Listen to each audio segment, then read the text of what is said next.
Thanks for coming back to another episode of What's on Your Plate. Today I am on location with a good friend, Tim Fealy. Hey, Tim, how's it going? Good. How are you, Sarah? How is everyone? Everyone is great. I am great. I'm fantastic. It's a beautiful, like almost 60-degree day in Northwest Indiana today. So there's really not much to be complaining about. First day of March.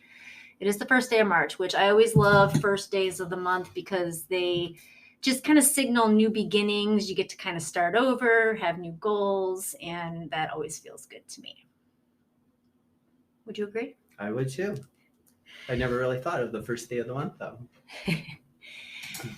So, for our listeners, if you are local to Northwest Indiana, chances are you know today's guest because he is the mastermind behind Hometown Happenings, which is a local event organization. We do Correct? community events, a lot of runs and walks, but we also put together a market now. And we don't necessarily have to limit ourselves to that. We can do anything that brings people together with their community. Right. So, there's always something going on with Hometown Happenings, and chances are you've attended at least one of these events, if not nothing else, heard of them and know people that have attended them because they're everywhere all the time, which is really cool because Tim works really hard to bring people together in a way that is including everybody. Tim, let's back up a little bit. Tell me a little bit about the humble beginnings of Hometown Happening and the why, the where, the whens. Sarah, you were there for the very beginning of Hometown Happenings because it started with my friend Alan, who, with his friend, they would run down Main Street in Santa outfits on Christmas Eve. And the one time Alan was doing that with me, and I said, I wonder if other people would want to do this with us. And given the weather, Alan said, no, there's no reason for people to do this. But it stuck in my head. And so I believe the next year I had a small group of friends. Sarah was one of them. And we started at the Hub Bootery and we did a little run up and down Main Street. And after that, I thought, well, I wonder if there's any kind of like community events. Just try to get people together for a common activity and then just see if people enjoy it or not. So from that, I thought, I have a friend who tells stories. I wonder if we did a storytelling event, if people would come to that. And so we would set that up at the local church and maybe get 30 or 40 people. And as we were doing that, we continued to do the Santa run. And the Santa run eventually got bigger than the storytelling event. So we started doing more of the runs and walks and less of the storytelling. But it was really a lot of trial and error with just different things that we could do for the community to see what they would be interested in. Right. And, I definitely remember those humble beginnings and being out there as just a handful of us running down the street in our Santa get-ups. And that has grown so significantly over the years where it's like a full city event. I mean, I think you have like police escort and volunteers and sponsors and all the things now for this amazing evolution of the Santa run. The city has been very kind in cooperating our vision for bringing people together with their community. And I feel that it helps hopefully shine a good light on Crown Point by presenting like fun activities that the family can do together and still showcase like the best parts of our city. Why had it become important for you to find things for families to do together? Where did that start for you? For me, it started with my dad. When my parents divorced, my dad and I never really had a relationship. And so, to his credit, he started looking for activities for us to do that would, be able to create a common experience and be able to create memories together. And then the next time we could get together, then he'd be like, hey, remember that time we did this? And it started building those like little inroads for us to have a connection. And so that was really something that he implanted in my brain as far as getting families to think about spending time together. And a lot of the activities that he would bring me to would be in the community. And so then that kind of tied in with, if we're going to bring families together, let's give them something that they're doing together as a community. Yeah, that's really cool. I've said it before that we don't get to choose our memories. So when you are actively creating events where people can show up and make good memories, that's really something. That's really something special that you've manifested. So in one of our earliest experiences, I'll get choked up when I tell you this. We had a storytelling event, and one of my good friends who I run with every Sunday, he came to the storytelling event with his daughter, who I think was 11 years old at the time. And so he tells me, I think it was like The Legend of Sleepy Hollow, or it might have been Harry Potter, the stories of Harry Potter. So they go to the event together, and then that's on a Saturday. The Sunday morning, we're running together, and he says, we came to your event. We didn't really know what to expect. And I don't know if this is costing you a lot of money. I don't know if you're making $1 at it. I don't know if you're going to continue to do it. But I have a really hard time connecting with my 11-year-old daughter. And he says, for 2 hours, she and I were engaged in the same activity, and we had this common bond. And afterwards, in the car, all she's doing is talking to me about this event that we shared together. And he says, for me, I cannot put a price on what this experience with my daughter is giving me. He's like, so whatever it means to you, know that it means the world to me that you gave me this bond with my daughter. Oh my gosh, Tim, that is just so special to hear. Those affirmations that are received when you put something out there like that and you're nervous about it and you're not sure if people are going to like it or if they're even going to show up, right? And then to have somebody come back and just affirm and tell you how amazing it was and what it did for them.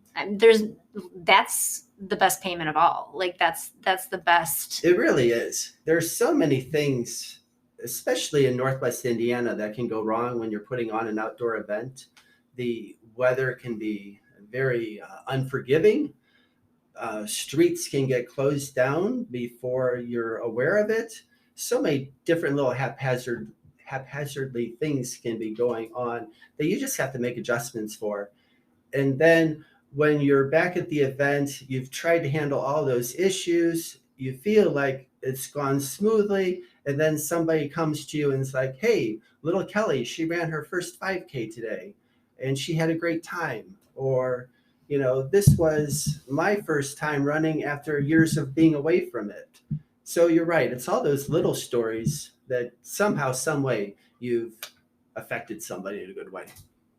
And I would imagine for every one story that you hear like that, there's at least 10 others that have Hopefully, a similar heartfelt feeling about attending one of the amazing events you put on, because they are amazing. I mean, again, listeners, if you're local to Northwest Indiana and you've attended one of Tim's events, no doubt you can look around and see all of the love and just the effort and preparation, everything that goes into it. He spends just his heart and soul putting into, and you can feel that at your events. There are a lot of things that I look at the event and I think, well, what would I want to have happen at that event? And oftentimes it might be that I've made a connection with somebody who I can then later on think, hey, maybe they would be willing to come to an event. One of our early events was Kids in Capes, which was a superhero event where the little kids would be the superheroes and they would fight the villains on the course. And so for a couple years, I'm like, it's not enough that they're just fighting villains on the course. Like there should be a quest. There should be an adventure to this. Like we need a really big payoff at the end. And so for that one particular year, we had it so they would go to the different stations where they would fight the villains. But at the end, a friend of mine, he has one of the crystal skulls. And if you're not familiar with the crystal skulls, look on Discovery Plus, because all kinds of programs about the unexplained have been done about crystal skulls. So he has one, and I was able to convince him to come to our event to bring it. And so when the kids finished, they actually had this interaction with this artifact, which, like the Field Museum and the British Museum, they would love to get their hands on an artifact as special as this. And for us, it's just showing up in Little Crown Point, Indiana, and he doesn't mind taking his time to explain about its discovery or about what powers it possibly has. But all of this to me is so over the top as far as, man, if I were a little kid, I would have loved to have seen something like this. Yeah, that's awesome. I remember taking my son to the Kids in Cape event a few years back, and it was just a magical experience. And he was just mesmerized by the people in character walking around in full costume. I was too. Yeah. Because I'm like, man, if I were a 7 or 8 year old, even as a 40-year-old, I'm like, this is super cool. Like, this guy looks just like Batman. Yeah, and they were, and like their costumes were legit. It wasn't like they were just something they got at a Halloween store. It's just not something, no offense to Party City, but it's just not a Party City costume, no. No, and a lot of those were handmade. Yeah, oh my gosh. All of your events bring that type of awe to them, though, I feel like. I want to back up a second to something you mentioned a little bit earlier about being able to adapt to all the just unknowns that come, because it's like a lot of other things in life. You can do all the planning in the world, but the day of, there are so many things you can't control. So 2 years ago at our Hub City races, I've worked so hard to be a forward thinker. So already I'm planning 2024 events. So it'd be 2019, 2020. I was again trying so hard to be forward thinking. Most of the work for the Hub City races that we do in September was probably prepared by early summer, which for me I was so grateful for, because as you know from being in a business, you're staying up till 2 or 3 in the morning. The last week leading up to the event, it really wears on you. So I wanted less evenings at 2 or 3 in the morning. And in this one year, the week before we were to have the race, the local utility company closed down half of our course. And that was without our knowledge. And that was just something where I was out checking on the course, and all of a sudden now there's a fence across our trail. And I'm like, what's going on? How is this happening? And I'd already gotten city approval, and they didn't realize it was happening. And so I was able to get a hold of the local utility, and God bless her, she was amazing. She's like, I'm going to update you every day on what our progress is and how far you're going to be able to use your course. Mm-hmm. But she's like, obviously we didn't know that this was happening. But at that point, I had to work with the city to reroute the event, and that was happening like the Tuesday or Wednesday before the Sunday. So by Thursday or Friday, we're printing out the final map, which talk about like leading up to the deadline. Yeah. And at the time, I just want to feel bad for myself. I just want to feel sorry for myself. Mm-hmm. And I want somebody or a lot of people to say, oh, poor Tim. But that's also not getting me any further in the game. Mm-hmm. And so at that point, I'm like, as much as pity feels good, like that's not getting us to the answer. Let's just try and figure out the answer. And the only difference people noticed that year in the race was that there were 2 major hills that got added to the event that, of course, I heard about afterwards, but at least it got done. Yeah. Oh my gosh.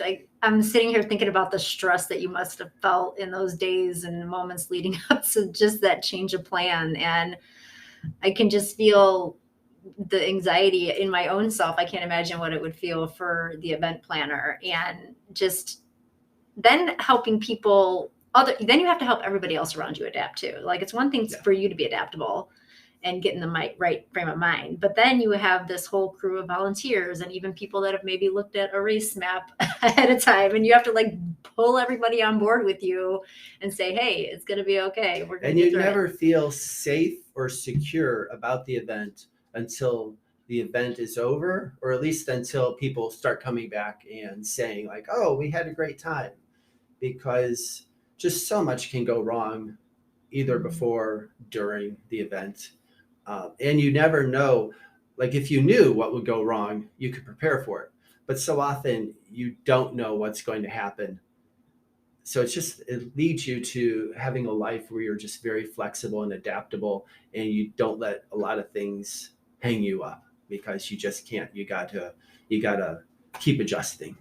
I think that's something that everybody can really learn from and take away from. And that that five rule, I'm sure you've heard of it. Is it going to matter in 5 minutes or 5 days or five I've not heard of years? this. And it's like asking yourself those questions in the moment when you're really hung up on something and stressing out about it. It's like, is this going to matter in 5 minutes, in 5 hours, in 5 months from now? Is it going to matter? Right. And if it's not, then redirect Right. that frame of mind. What about regrets that you might have as they pertain to the planning of events or the events themselves? Is that something that you have in your heart, or is it something that you think is more of something you learn from rather than having a regret about something that didn't go right? Regrets, there's always like wishful thinking. Like, I don't regret what we've done because we've always tried to do what we could with what we had and just tried to make the best of it. There are things that I mourn. So we used to do a space race over at Purdue Cal. And at times, like Jerry Ross, who's our local astronaut, would come out for the event. And to me, talk about making a connection. Um, to be a little kid who is interested in math or science and to be meeting an actual astronaut who walked out in space, I can't wrap my head around how cool that would have been. Even as an adult, it was just so cool to talk with him and get his life experiences. So the regrets would be that, man, I wish we could continue to do that for the next 50 years. Or Kids in Capes, which was just so much fun. Like, it would have been great had there been a way to follow where we could have done it for 50 more years. We used to do a boot camp run with the Marines, and each year we did it, it just got to be more work, more stress, more work as far as coordinating it and making it happen. And so last year we stopped doing it. Not that we won't bring it back at some point, but the you work with different Marines at different times, and at some points you have a core group that is like so into it, just like you are, that they share that magic with you, and you wish that you could keep that core group with you to then again do it for the next 20 years. So I think the regret is, man, I wish that, like, you could go back in time and like sign these people to 50-year contracts.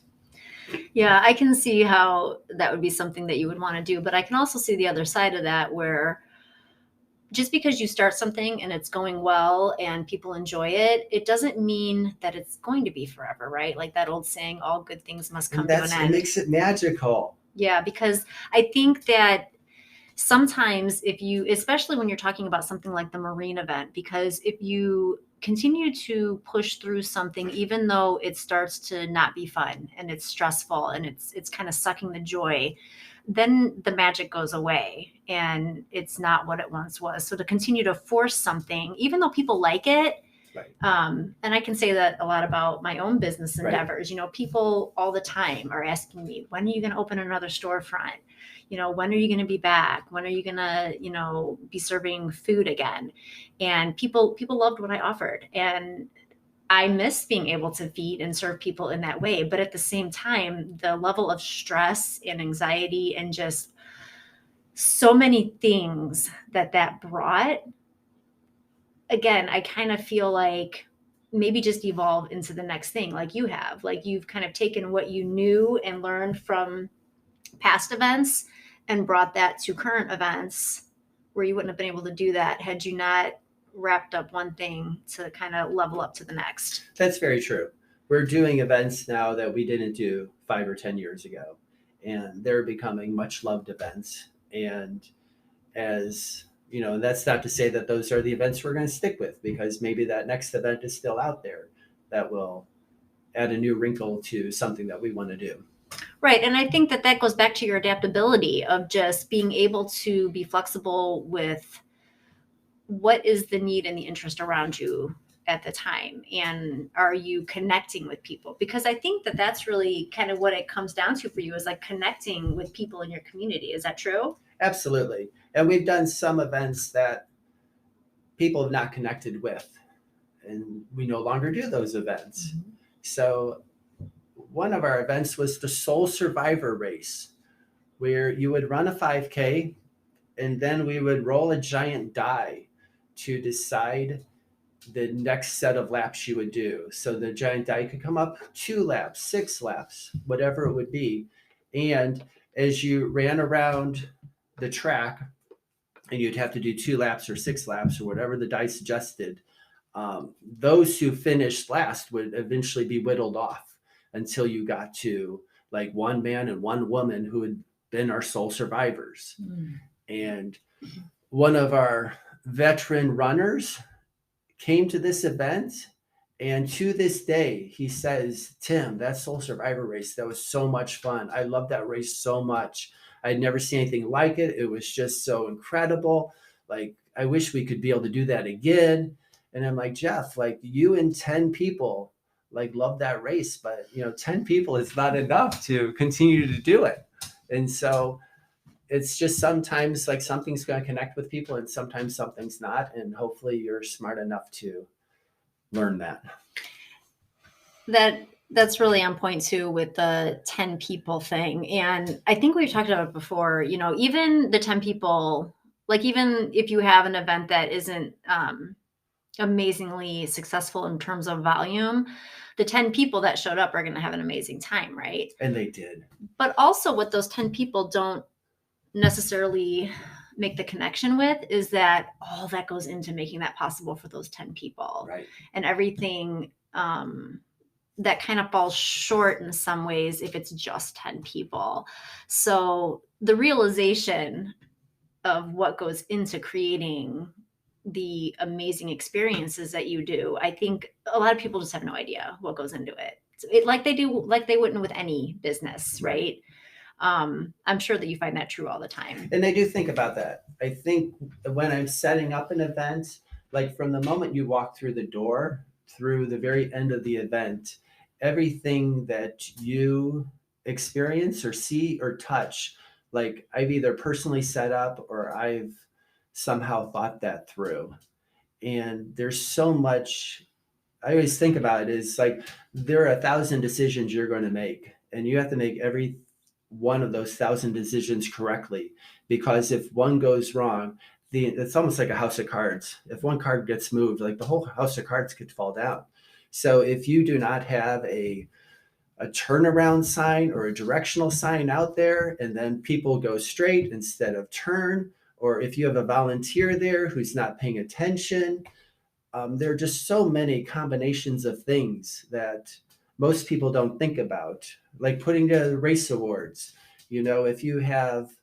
If you think you're going to need 50 race awards, but you need 55 and 5 people are left out, that could devastate 5 people. Mm-hmm. So you're always thinking in terms of, what would that be? You're planning and then over planning for each and every one of those 1,000 decisions. And then you only have the comfort of knowing it all worked out when everybody's, waving goodbye to you and saying they'll see you at the next race. Yeah, that anticipation that you have to think about of how to make sure everybody's having a great experience. And I think, the mindset of making everybody happy is unrealiztic, of course. I mean, there's always going to be somebody that doesn't have, a 5-star experience. Right. But at the same time, humanizing you as the event organizer is something that I think a lot of people just don't consider. They look at a big event like that, and if there is a missing directional sign and somebody happens to go the wrong way, the whole event is garbage and they don't know what they're doing, and you're probably blasted on social media, and people don't make the connection that behind all the things that brought everything together that day to make it amazing, and the five people that maybe ran past the sign that blew down until someone realized it and stuck it back in the ground, right? It can devastate the energy of that event. Right. And people just really don't understand that at all. And they also don't understand most of these events, yours for sure, but there's humans behind all these things. Like there's Yes. actual people that have feelings and intentions that when you are, the five people that might have had less than a 5-star experience out of 1,000, Right. and then you communicate that to the world, like that can devastate the soul of somebody trying to just be everything to everyone. We had a nighttime Halloween race. At the time, we had crazy clowns chase you on the course. And a more serious runner came to the event. He missed a turn and he was just so upset because he would have been first. But because he missed the turn, now he's second or third. Mm-hmm. So he's so angry about it and he just wants to hit me. And I'm like, this is not like a USATF qualifier. This is just really for fun. Like you're going to get a time, but mostly it's for fun. We've got clowns chasing you. This isn't meant to be that serious. Mm-hmm. So I'm like, if you need a refund or, if you want to come to another event, whatever you need to be happy, let's talk about that. But right now I can't go back and get you to make that correct turn. And after that, he would come to our other events, and God bless me because I would tease him relentlessly. And for some reason, he was okay with my teasing him.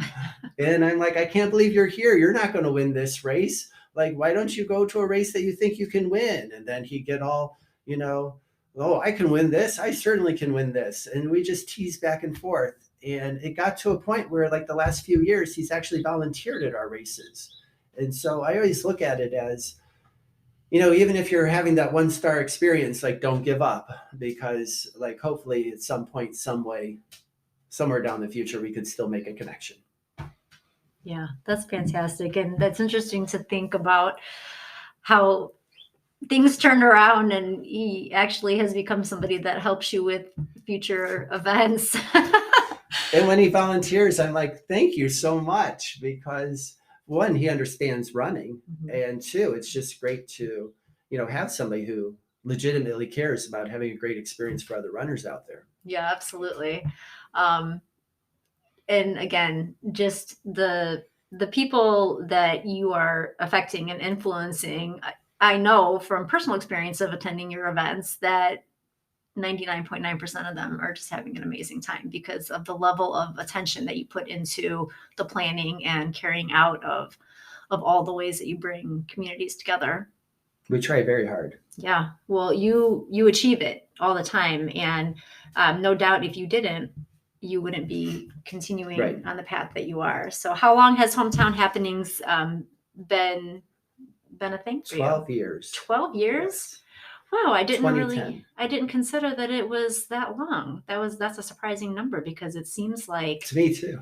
Well, I mean, it seems like it's always been here, but it also has such a fresh feel to it all the time that it's like it's always new and That's very rejuvenated. kind. Thank you. Yeah, and I think a lot of that has to do with because you do put on so many different types of events. It's not just always, it's the Santa Run, like same thing every year. I mean, and while you do have a lot of the same events, there's also new ones peppered in throughout the year as well. We started a night ride a few years ago because it was something that I wanted to see Crown Point have. And if we're going to do it, I want to make sure that it's done really well. So I wanted to be the one to spearhead that to make sure it'd be a great experience for those who would come out.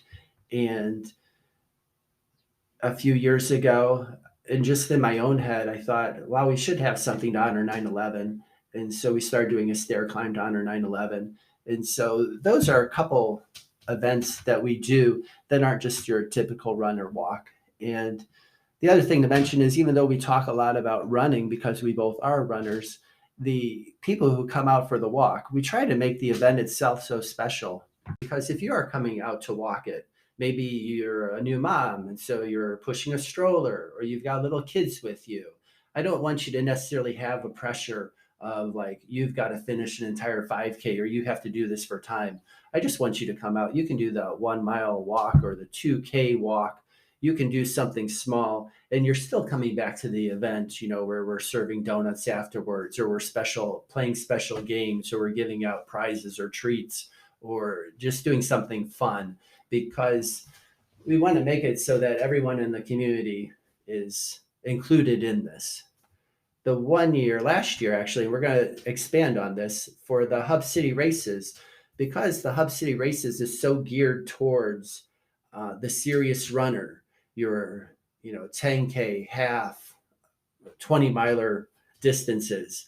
I wanted something to just be like fun for everyone. And so I teamed up, they're called the Tri-Town Challengers, and they're special needs kids who play baseball and they learn adaptive skills through baseball. So I'm like, if we brought them out and we just did like a 50-yard run to the finish line, do you think that would be fun for them? And they brought maybe a dozen kids out. And the look on those kids' faces as like their arms are like flying up and they're just almost running in all directions and they have to kind of be steered, towards the finish line. They just had the best time of all. And afterwards I talked to the director and I'm like, man, if nothing else goes right today, like the fact that these kids had so much fun, like that's a great win for us. And she felt so too. And in my head, it's kind of like, how fun would that be just to make that a regular thing, a 50-yard run where any little kid can like run 50 yards to the finish line and just, it doesn't matter who you are. You're just out here for the best time ever. I think that that's a great description of people won't necessarily remember what you did or how you did it or where you did it, but they'll remember how you made them feel. Right. So for those kids, that was such a remarkable experience and the energy that they left with that day. And then that ripple effect of the energy that the parents and you and the other people they're left with because you knew that you made them feel so good is just invaluable. It's something that you can't just go purchase anywhere. You can't bottle it. You have to experience it. That's very true. Yeah. And so being able to provide that like you are is just such a unique gift that you're giving back to the community. We talked a little bit before about the way you try to be inclusive of your events and not exclusive. It's important to you to have events, even if it's not a single event, but have many events that everybody and anybody can participate in to some degree, to some level. Absolutely. Can you talk to me about why that's been important to you? I think it's important because all of us have had an experience where we've been excluded. Like maybe we're not the strongest baseball players, so we're picked last for the team. Or, maybe there is the cool kids table that you want to fit in with and that maybe you're not fitting into. And so there are always reasons for people to feel as an outsider or as an other. And so with the events, we just try to make it so if you're an elite athlete, by all means, we want you to like have a home at our Hometown Happenings event. But mostly it's important for us to get the young mom or the young family out there with their kids to have this experience because we want people to just feel that inclusiveness. And we have, as you know, we have several runners who maybe are somewhere on the spectrum. And so we try really hard to make that person, feel like you're part of our group, you're part of our tribe, our family. And we never want somebody to like not participate or to leave feeling like, oh, like they were just a bunch of really like elite athletes and I don't have a place with them. We really want to make it so that that person that's feeling like other is the community and our tribe and our family. And if you're the elite athlete, you're the one trying to fit in with us, maybe. Yeah, I think that's a really good way to describe your events too, because and when you talk about the elite athlete, I mean there are events too that gear more towards the serious runner, Right. bringing them into a place where it's not all about just the time and the Right. watch and the pace. Um, Tell me about what upcoming events you're most excited about this year or in 2024 because you're planning that already. We are planning 2024 already. This year's Hub City, we actually had 2 Guinness World Records broken at last year's event. We had for a half distance marathon, the fastest time running dressed as a boxer and running dressed in pajamas. Okay. And so in 2023, we're going to do something special to celebrate that achievement. But also with that, we're trying to make the Hub City, because it is one of our more serious runs, we're trying to make it a little more even more inclusive than we have in the past. This year's Mother's Day run, for the first time, and I've thought about this for the longest time, we go back and forth. Like, do people want finisher medals? Do they not want finisher medals? All of my finisher medals end up in a drawer. But my friend Nick, he's displayed each and every medal he's ever received, and it's really important to him. And so for this year's Mother's Day medal, we have it so you can either keep the medal or you can give it to a mom who is special in your life. And it doesn't necessarily have to be the mom, your mom. So if your mom's not with you, it could be a friend who's a mom. It could be a mentor who is a mom. And so the idea would be like, either I ran this race and I love this medal, I'm going to keep this medal, or it's going to be, hey, Sarah, I ran this race. I thought about you when I ran this race. I want to honor you. So here's the medal that I received from the race. So this way, we're able to maybe touch more people and connect with more people, even those who aren't coming to the event. That's really unique. And there's that ripple effect again. Yes. Of just being, able to be the good for other people, Right. and doing more and kind acknowledging things. the good that people have done for you. Yeah. I think that's something that often we fall short on. I know I do, is you get so wrapped up in all the things that need to get done for whatever you're planning and forgetting to acknowledge all those that in some way or another have helped you along the way. Right. Or influenced you, which brings me to the question I have for you of who are your influencers? Who are people that inspire you to either have started your journey with hometown happenings or continue it? On the more immediate level, I have so many people who, are ride or die as far as helping me out.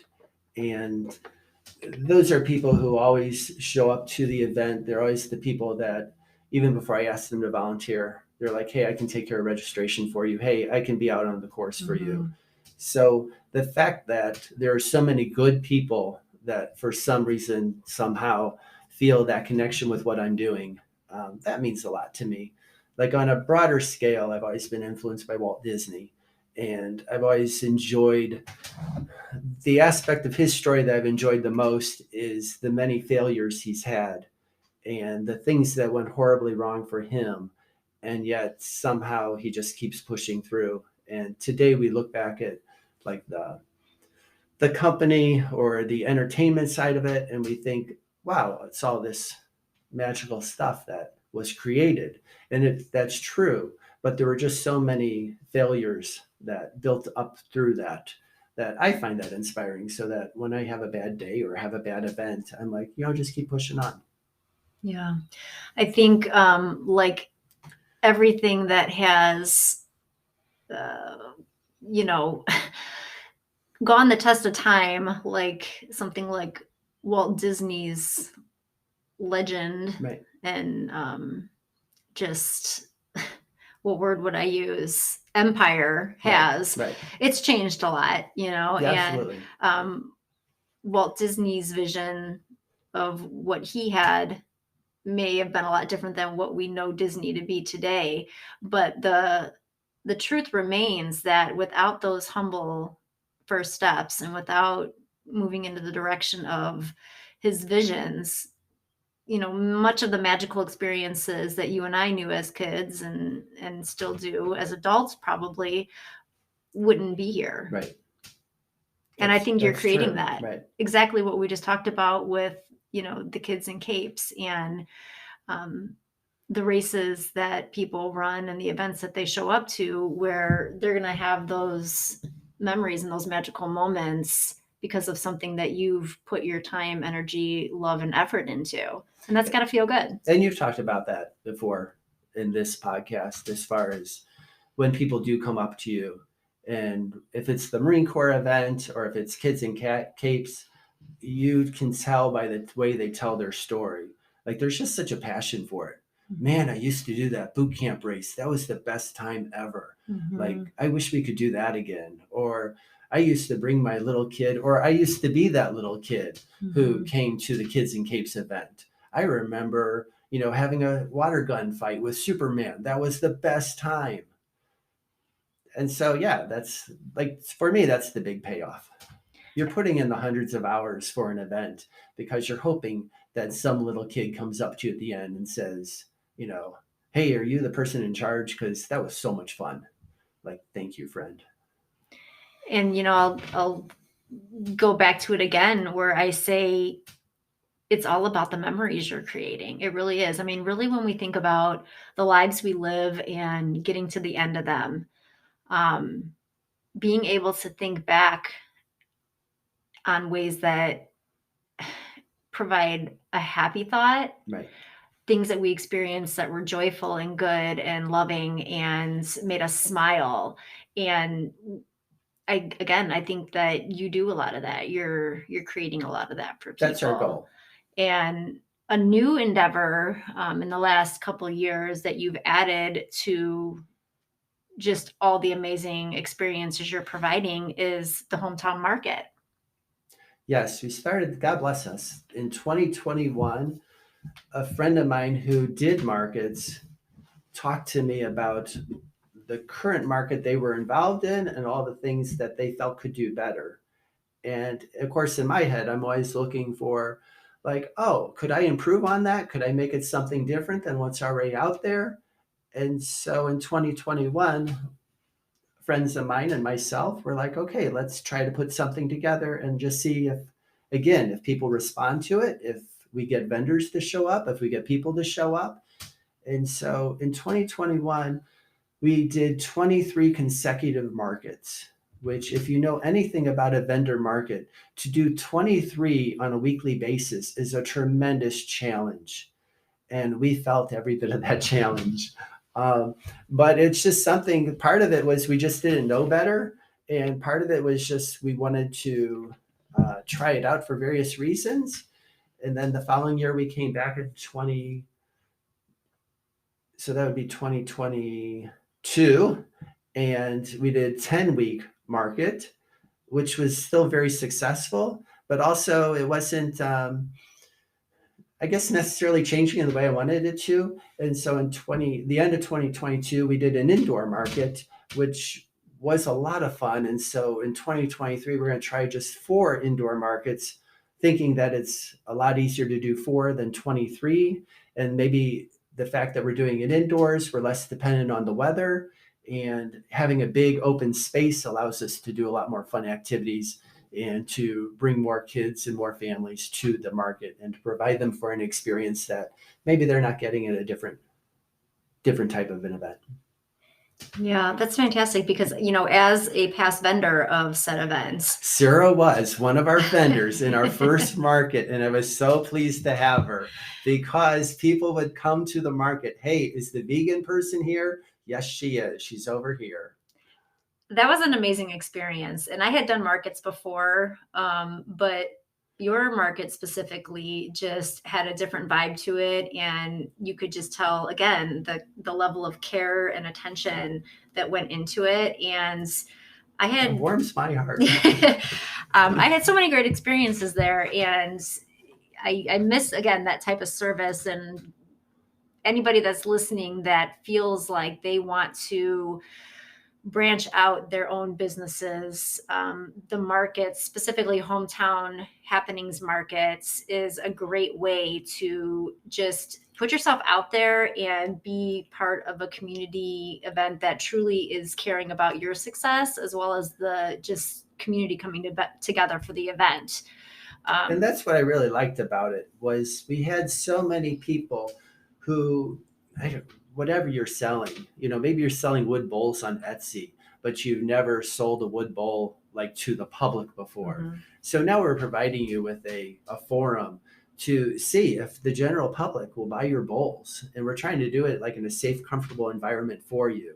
And at the same time, we have a lot of veteran vendors who are also part of the market, which it's such a huge blessing for us because it's kind of like everybody comes together. So if you're the veteran vendor who's got like 10,000 followers, you're there also helping out the Etsy vendor with the wood bowls who maybe has 0 followers. And you're kind of all in this together, helping each other out and helping, with the tide, high tide raises all ships. And so you're kind of in that environment. On this podcast before, we've used the phrase "it takes a village," and that's true for so many different things in life, whether it's raising children or helping fellow small business owners be successful and visible. And the market is just an amazing way to accomplish that. And I love that because you don't know why they're selling the items they're selling. Mm-hmm. So it could be that this is their side hustle or they're just trying to make a little extra income. And we don't know, like maybe that extra income is paying for that baseball uniform, or it's paying for the music lessons, or it's allowing, maybe that mom to work one less day that week, and there's so many different ways that people, if you're providing that opportunity, they can use that money to better their lives. Maybe they're paying off a credit card bill. Yeah, and I couldn't agree with you more in that regard, because every one of those vendors has a story of why they are taking up space at that market at that particular time, and what it means to them, and how it started, Right. and how it's going, and what they hope to accomplish. It's much different than going to Walmart Right. type of experience, So, and I think most people can appreciate the benefits of supporting small local independent businesses. And I'll just go ahead and shout out specifically women-owned businesses, specifically Black-owned businesses, Mhm. specifically Hispanic-owned businesses, and just other oppressed groups of people that are really putting themselves face forward in a world that has not always held space for them. Right. And just like the runs, we try to make it as inclusive as possible. Our only caveat is that we try to limit the number of vendors in a particular category. Mm-hmm. So if we have 100 spaces, we might only want 5 or 6 jewelry vendors. Mm-hmm. And so if you're the 10th or 12th jewelry vendor to approach us, we may not be accepting you for that particular mm-hmm. market just because that category is filled. But we always try to make it so it doesn't matter, as you say, like whether you're a woman, whether you're, Black or Hispanic or whatever your background is, doesn't really matter to me as long as you're trying to provide a great product and you have a nice way of approaching it. Like, by all means, you're welcome for it. Yeah, absolutely. And I think the way that you do limit the same type of vendor is part of what makes your market better, quite honestly, than many others, because not only for the customers coming in, but for the vendors as well. Because once you get to that point of you feel like you're competing with the other person, then the experience of the market diminishes for the vendor for sure. And then I imagine for just the customer too, because then it's almost like you're, almost have to get out there like kind of in a panhandling kind of way Right. to like get people's attention and buy it here. And, Right. you know, and that's not what most people want. Yeah. A lot of times, like for instance, going back to jewelry, we try to, if you have 6 different vendors, we try to find 6 different ways to do jewelry. So we do try to make it so not everybody's carrying the exact type of Right. product. And then it's interesting as far as there's a pressure. I guess I feel a little bit of pressure as far as people doing well at the market. So when the markets do well, it's just the best feeling in the world because people will say, like, I've made more money at this market than I did at this past, other market, which just makes you feel so good that you were able to provide that experience for them.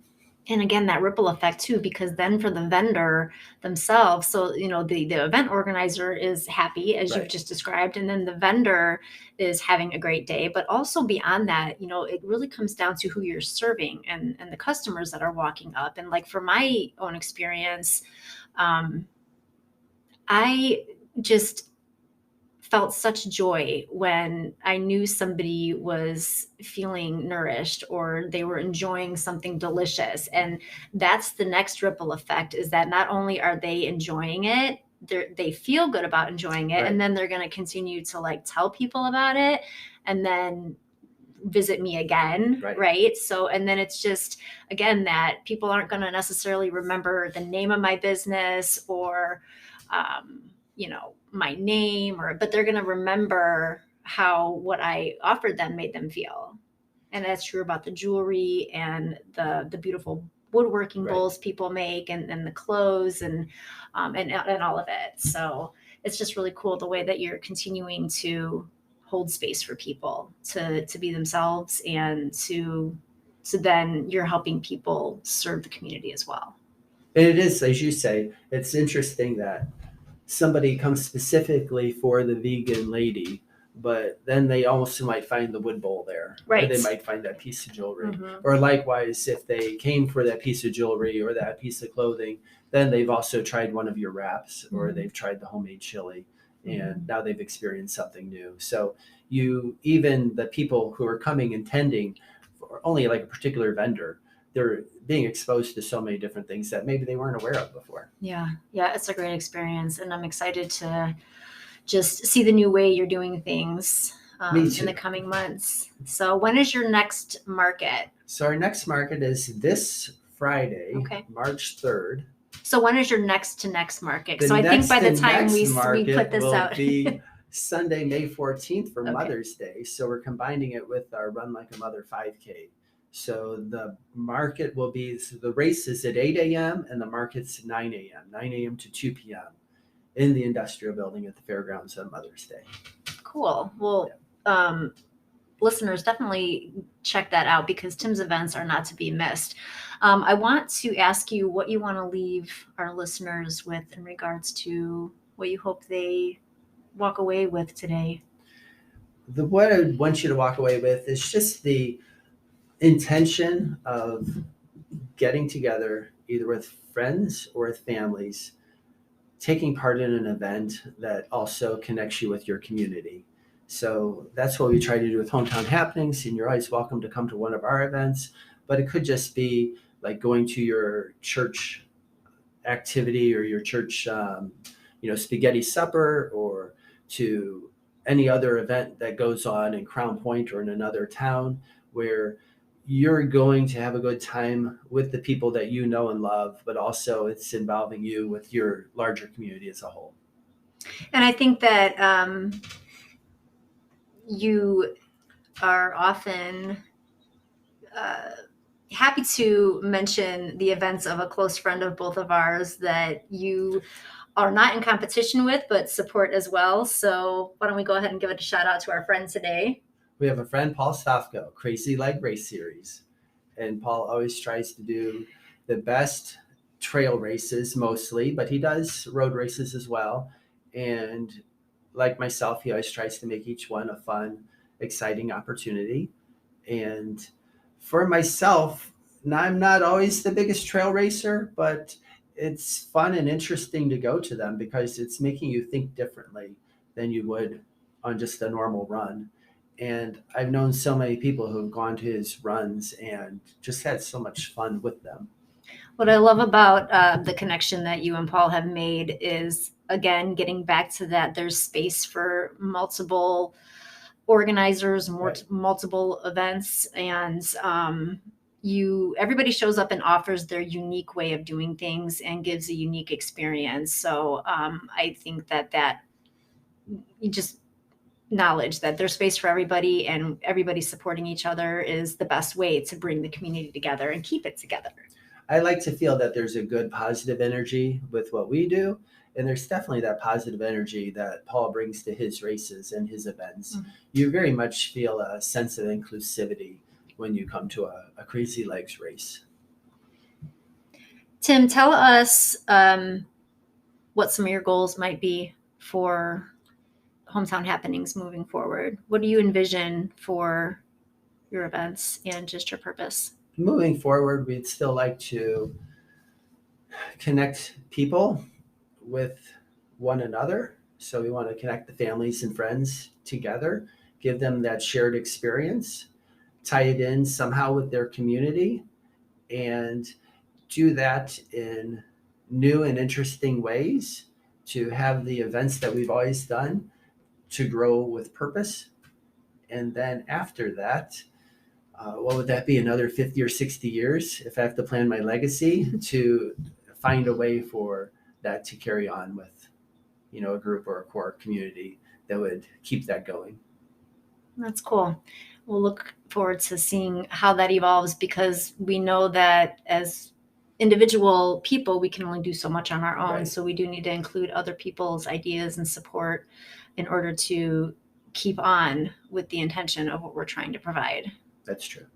Tell us how we can find you outside of this podcast. Where can we connect with you?